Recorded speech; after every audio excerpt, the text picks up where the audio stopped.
সংগঠন ভেঙে টুকরো টুকরো হয়ে যাচ্ছে, এসআইআর করতে বেরিয়ে বিএলএ দল ছেড়ে তৃণমূলে যোগ দিয়ে দিচ্ছে।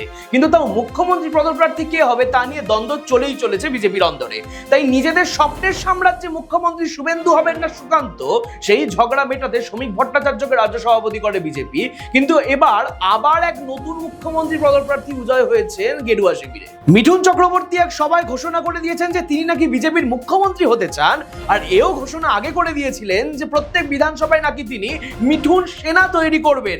বিজেপির সূত্র মারফত জানা যাচ্ছে যে মিঠুন সেনার সব সদস্যরা ঠিক এই রকম কস্টিউম পরে ঘোরাফেরা করবে এবং যাকেই রাস্তায় দেখবে তাকে বলবে, আমি জল ঢোড়াও নই, বেলে বোড়াও নই,